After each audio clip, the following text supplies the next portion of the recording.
Desde las dos reclusas que fueron sorprendidas en medio de un acto íntimo, hasta la reclusa que fue maltratada por los guardias de la prisión, varias reclusas se han visto atrapadas y, en algunos casos, obligadas a soportar experiencias inimaginables en los recintos penitenciarios. En el vídeo de hoy voy a descorrer las cortinas sobre reclusas atrapadas en situaciones comprometidas y trágicas. Amber Faye Fox Kim. El 14 de marzo de 2024. A última hora de la tarde, un funcionario de prisiones del Centro Correccional de Washington para Mujeres hizo un descubrimiento sorprendente durante un control rutinario en la unidad de seguridad media, y se trataba de una reclusa identificada como Amber Faye Fox Kim.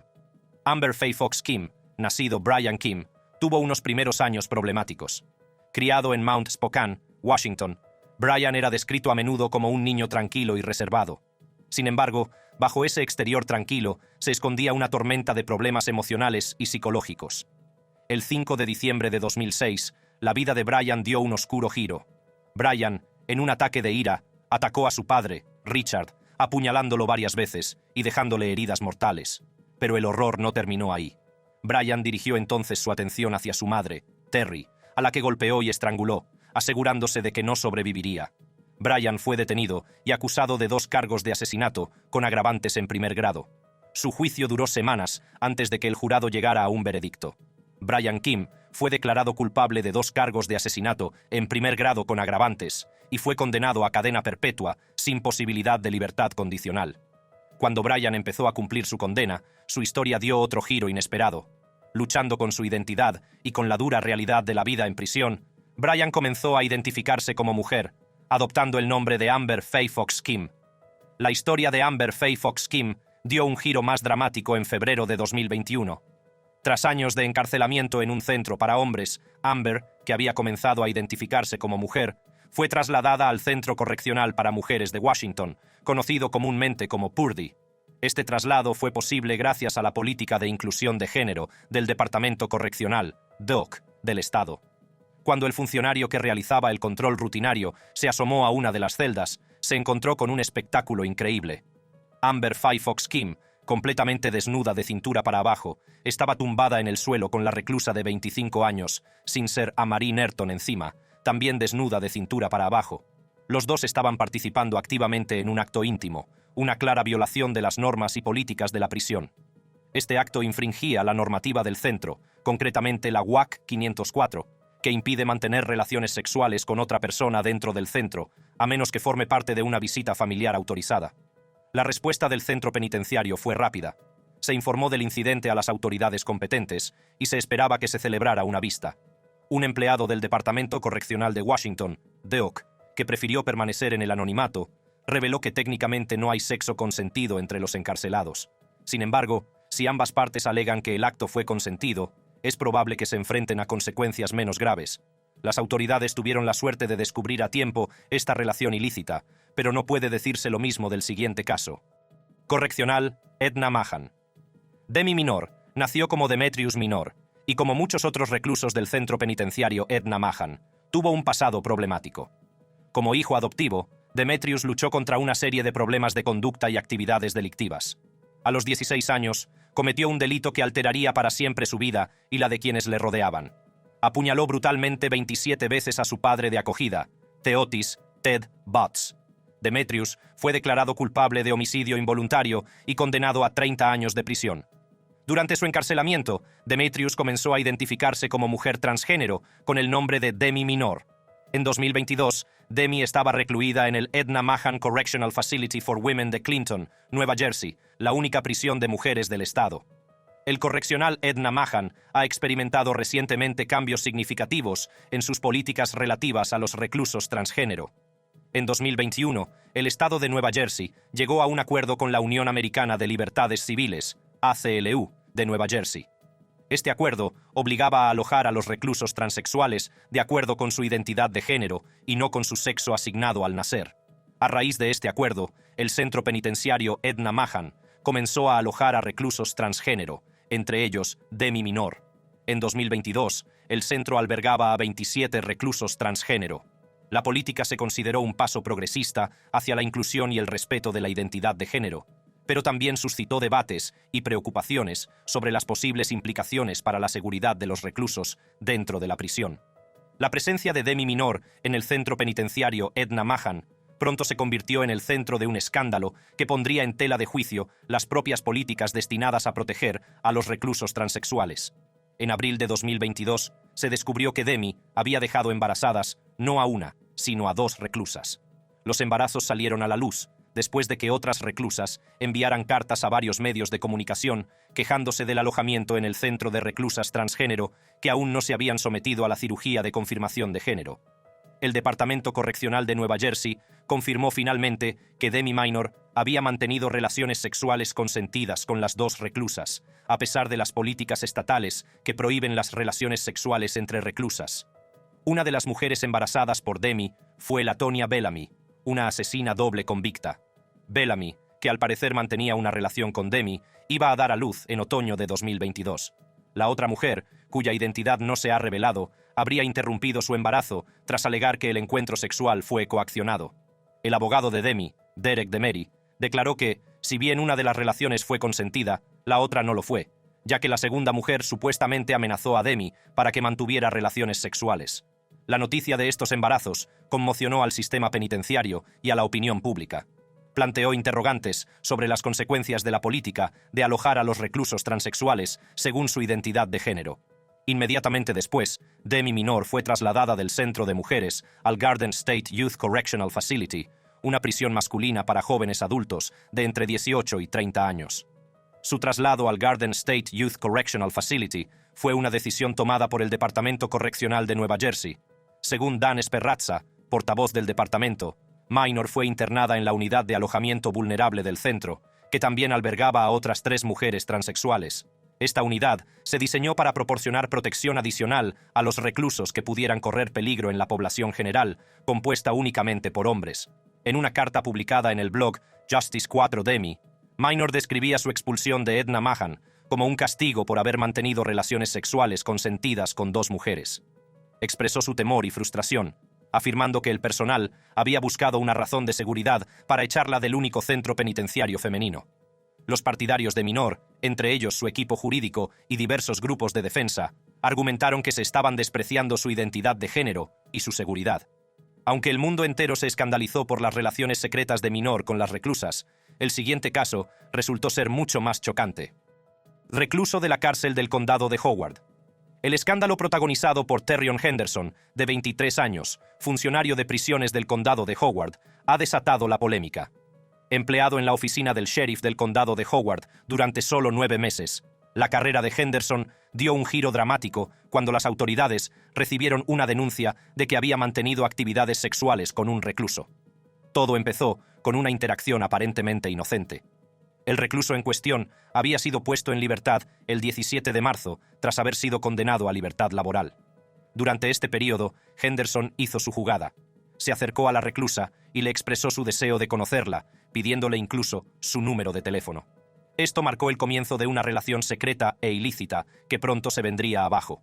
Ambos comenzaron a comunicarse a través de Snapchat, una plataforma conocida por sus mensajes que desaparecen. Henderson creía que esto mantendría sus conversaciones ocultas de las miradas indiscretas de la oficina del sheriff del condado de Howard, ya que la oficina tenía la autoridad para revisar el teléfono del recluso. Lo que Henderson no sabía era que este intento de mantener el secreto no bastaría para cubrir sus huellas.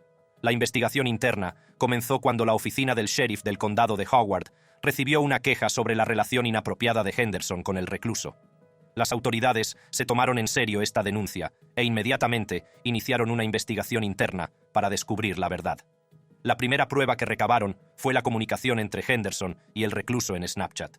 A pesar de la función de desaparición de mensajes de la plataforma, los investigadores pudieron recuperar algunas de las conversaciones que indicaban claramente una relación inapropiada.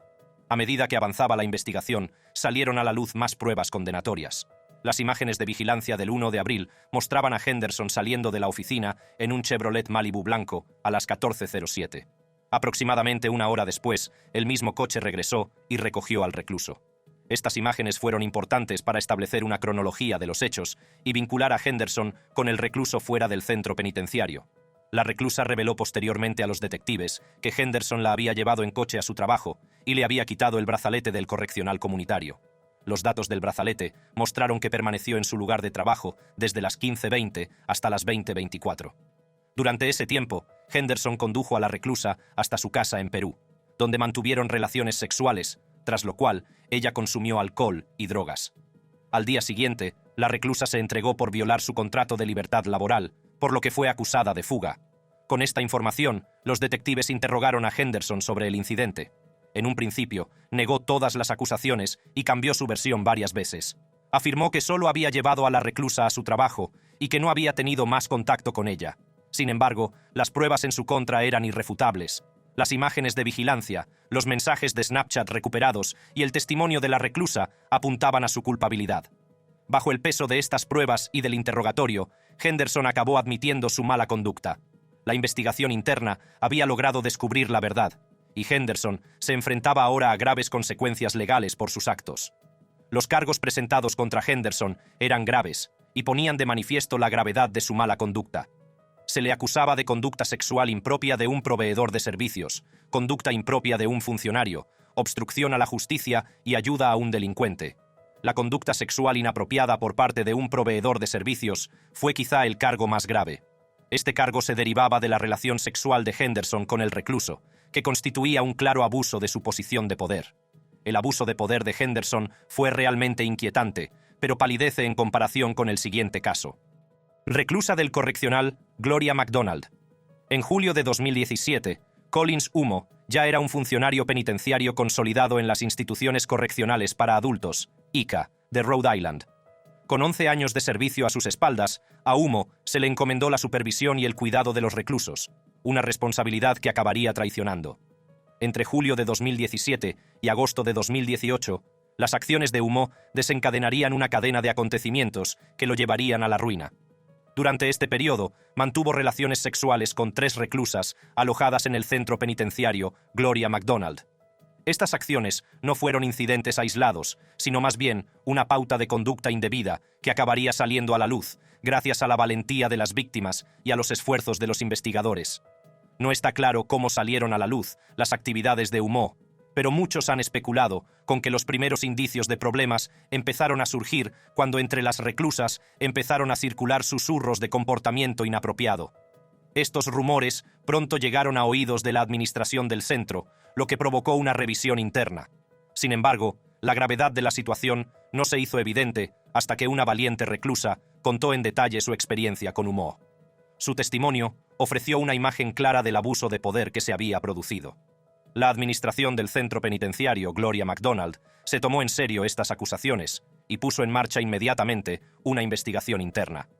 Esta investigación fue dirigida por la Oficina de Inspecciones del Departamento Correccional, en la que el detective de la Policía Estatal, Herb Tilson, desempeñó un papel importante. El objetivo era reunir pruebas suficientes para respaldar las denuncias y llevar a Humo ante la justicia. A medida que avanzaba la investigación, más reclusos contaron sus propias historias de abusos. Cada testimonio añadía peso al caso contra Humo, demostrando que era un hombre que se había aprovechado de su posición para su propio placer en varias ocasiones.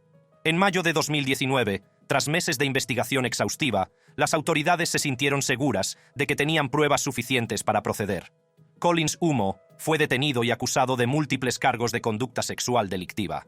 El arresto fue un momento significativo, pero fue solo el comienzo de un proceso legal para Humo.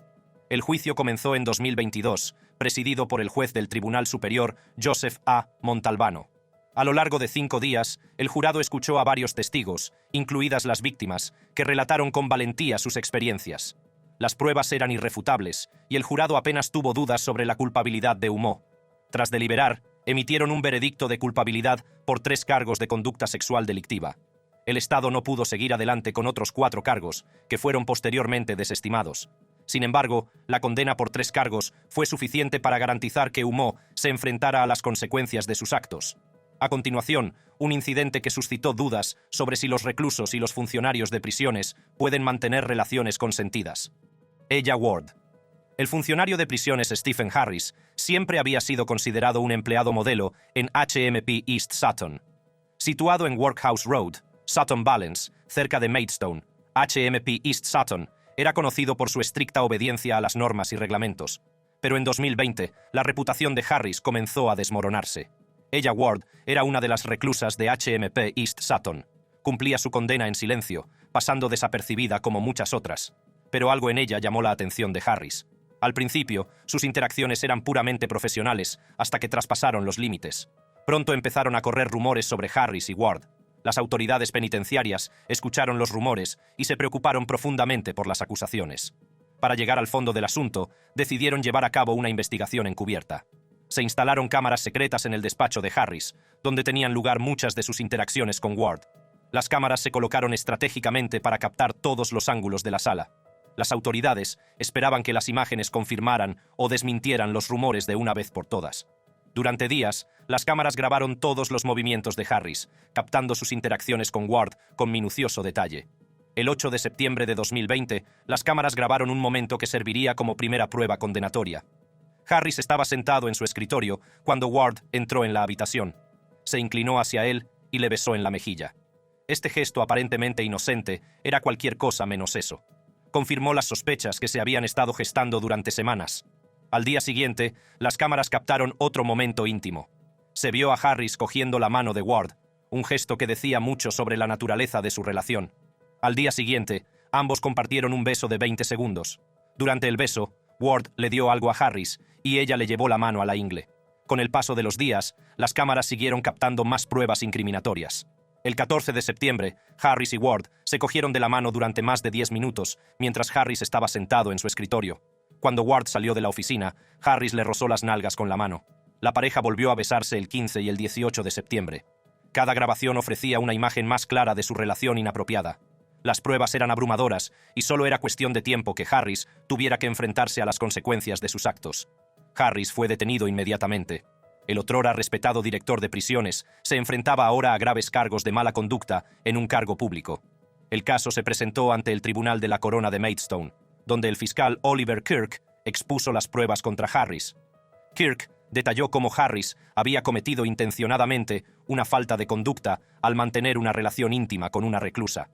Se mostraron al tribunal las imágenes del circuito cerrado de televisión que se habían grabado en el despacho de Harris. Las imágenes no dejaban lugar a dudas sobre la naturaleza de la relación de Harris con Ella Ward. La juez Shani Barnes presidió el caso y reprendió duramente a Harris. Afirmó que sus acciones podrían haber tenido consecuencias devastadoras y que las mujeres a su cargo eran vulnerables y usted debería haber sido irreprochable. A pesar de la gravedad de sus actos, Harris no fue condenado a prisión.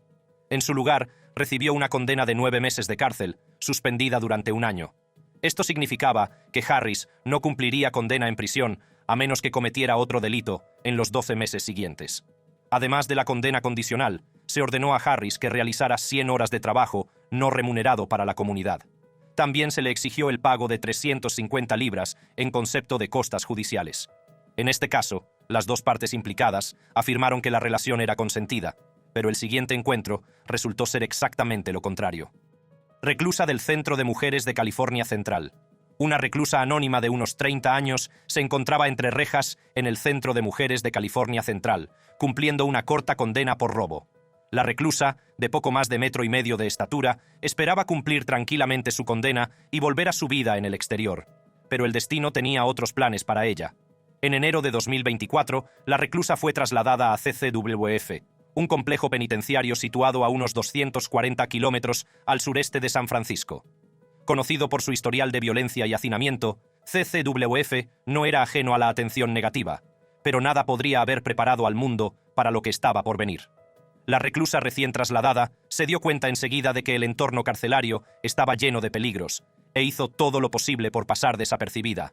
Sin embargo, una discusión con otras reclusas la obligó a tomar una decisión que tendría consecuencias aterradoras. Tras el altercado, se dirigió a las autoridades penitenciarias y pidió que la cambiaran de celda. La colocaron en una nueva celda con otras 2 reclusas y un preso que se identificaba como transexual, llamado Tremaine Carroll. Tremaine Carroll, un recluso de 1,90 metros y 90 kilos, tenía un largo y violento historial delictivo. De menor, Carroll fue acusado de robo y posesión de armas de fuego en 1988 y 1989. Pero fue en 1990 cuando los delitos de Carroll tomaron un cariz más oscuro. En 1990, Carroll fue detenido por el secuestro a punta de pistola, robo y agresión sexual de 2 mujeres. Aunque se retiraron algunos cargos, Carroll se declaró culpable de secuestro y fue condenado a más de 10 años de prisión. Tras su puesta en libertad, Carroll reincidió en 1998, robando en una joyería. Este delito activó la ley californiana 3 strikes and you're out, 3 delitos y te quedas fuera, lo que se tradujo en una condena mínima de 25 años a cadena perpetua. Encerrado de por vida, la historia de Carroll dio un giro impactante en 2020, cuando el gobernador de California, Gavin Newsom, firmó la Ley de Respeto, Agencia y Dignidad Transgénero. Esta ley permitía a las personas transexuales, no binarias e intersexuales, encarceladas, solicitar un alojamiento que se ajustara a su identidad de género. En agosto de 2021, Carroll, que ahora se identificaba como mujer transgénero, fue trasladada al Centro de Mujeres de California Central. A pesar de no haberse sometido a cirugía de reasignación de sexo, Carroll obtuvo permiso para trasladarse a la instalación exclusivamente femenina. La reclusa, que desconocía el pasado violento de Carroll, se trasladó a su nueva celda con la esperanza de empezar de cero. Pero desde el momento en que Carroll se mudó, la vida de Rebecca se convirtió en un infierno. Carroll empezó a mostrar interés sexual por ella, dejándole notas coquetas y haciéndole insinuaciones no deseadas. Rebecca rechazó todas sus insinuaciones, pero su pesadilla estaba lejos de terminar. Menos de 24 horas después, mientras estaba sola en la ducha de la prisión, Carroll agredió brutalmente a la reclusa. El ataque dejó a la reclusa traumatizada e incapaz de ducharse durante días. La higiene básica se convirtió en un detonante que le recordaba el trágico incidente. Por desgracia, su calvario no terminó ahí. Tras denunciar la agresión, fue hospitalizada y sometida a un humillante examen pélvico mientras la mantenían encadenada de brazos y piernas. A su salida, la separaron de la población reclusa, la desnudaron y la trataron como si fuera ella la depredadora. Carroll, en un retorcido giro de los acontecimientos, alegó que el recluso era en realidad el violador. La naturaleza ridícula de la contraacusación de Carroll se hizo evidente cuando la oficina del fiscal del condado de Madera, California, presentó oficialmente cargos de agresión sexual contra Carroll. Carroll está ahora acusado de 2 violaciones, incluida la agresión al recluso anónimo y otra agresión no relacionada. Carroll también se enfrenta a cargos por intentar intimidar a un testigo. A pesar de negar todos los cargos, Carroll ha sido trasladado de la CCWF a la prisión estatal de Kern Valley, un centro exclusivamente masculino. El recluso de este caso está trabajando duro para superar la traumática experiencia, pero para muchas de las mujeres que fueron víctimas de este próximo encuentro, no hay forma de seguir adelante. Motín en las cárceles de Honduras. Para entender los trágicos acontecimientos del 20 de junio de 2023, primero hay que echar un vistazo a la turbulenta historia del sistema penitenciario de Honduras. Superpobladas, sin fondos suficientes y llenas de corrupción, estas instalaciones han sido durante mucho tiempo un caldo de cultivo para la violencia y la actividad de las bandas.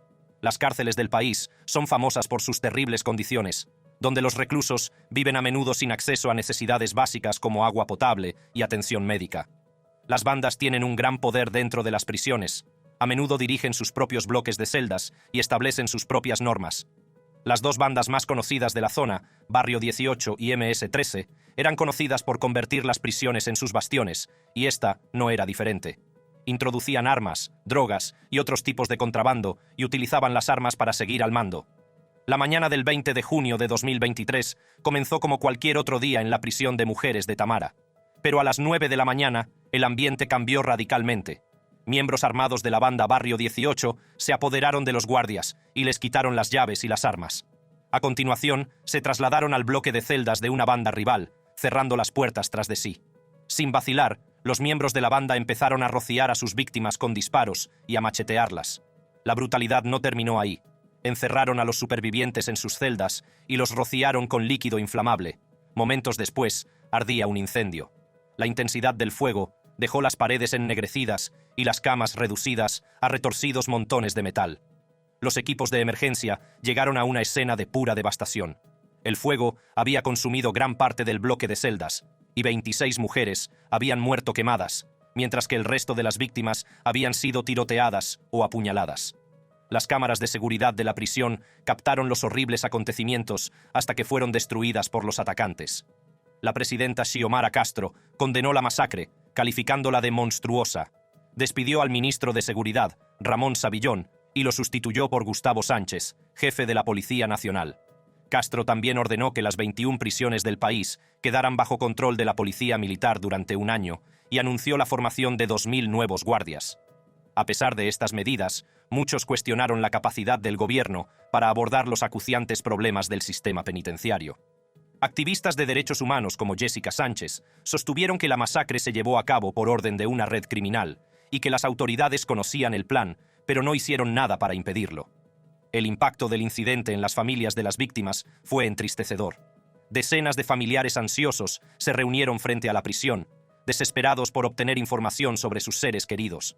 Esperaban a que los funcionarios comenzaran la tarea de identificar los cadáveres, algunos de los cuales estaban tan quemados que requerían pruebas genéticas o estudios dentales. Johanna Paola Soriano Euceda, que perdió a su madre y a su hermana en el motín, relató la última conversación que mantuvo con ellas. Le habían advertido sobre el aumento de la tensión y las amenazas de los miembros del Barrio 18. Otra mujer, que esperaba noticias sobre su amiga Alejandra Martínez, reveló que la banda les había amenazado de muerte si no entregaban a un amigo. A continuación, un incidente que se produjo cuando los guardias de la prisión fueron demasiado lejos en su intento de vengarse de los reclusos que se habían portado mal. Prisión de mujeres de Nueva Jersey. El centro correccional Edna Mahan para mujeres, situado en Clinton, Nueva Jersey, ya era un lugar lleno de tensión y malestar. Esta tensión llegó a un punto de ebullición en los días previos a que se produjera un brutal ataque. El ambiente dentro de la prisión estaba cargado. Los informes indican que algunas reclusas habían empezado a salpicar a los guardias, término utilizado para describir el acto de arrojarles líquidos, incluidos orina y heces. Se decía que este acto era una respuesta desesperada a las duras condiciones y al trato al que estaban sometidos. Los guardias, ya frustrados y en estado de máxima alerta, vieron en las salpicaduras un desafío directo a su autoridad. Según un informe encargado por el gobernador Phil Murphy, el jefe del sindicato de guardias de prisiones declaró que los funcionarios estaban molestos y que las tensiones estaban en un punto de ebullición. A medida que pasaban los días, la tensión seguía aumentando. Los reclusos estaban nerviosos porque creían que los guardias buscarían venganza. Los guardias, a su vez, se preparaban para un enfrentamiento. Era solo cuestión de tiempo que la situación llegara a su punto de ruptura. Una noche de enero de 2021, los guardias decidieron tomar cartas en el asunto. Con cascos y armaduras en el pecho, la espalda y los hombros, se prepararon para lo que se convertiría en un brutal ataque contra las reclusas. La decisión de los guardias de asaltar las celdas no fue un acto espontáneo. Fue un movimiento calculado, destinado a restaurar sus poderes. Las reclusas, ignorantes de lo que estaba a punto de ocurrir, siguieron con sus actividades habituales. Lo que siguió fue una noche de violencia y terror inimaginables, que dejó a los reclusos traumatizados y a la nación conmocionada. 14 guardias agredieron a las reclusas, sometiéndolas a un trato inimaginable. A la fuerza, los guardias entraron en varias celdas para golpear y apalear a las reclusas. Posteriormente, los 14 guardias fueron acusados por un gran jurado de conspiración, mala conducta oficial y agresión con agravantes. Aunque los guardias estaban siendo acusados, el daño ya estaba hecho. Debido al incidente, el gobernador Phil Murphy decidió cerrar la prisión, aunque no se anunció la fecha del cierre. Estos incidentes sirven como prueba de que, entre rejas, algunas reclusas son sometidas a un trato incalificable, mientras que otras optan por mantener encuentros arriesgados. Echa un vistazo a cualquiera de nuestros otros vídeos haciendo clic en las tarjetas de tu pantalla.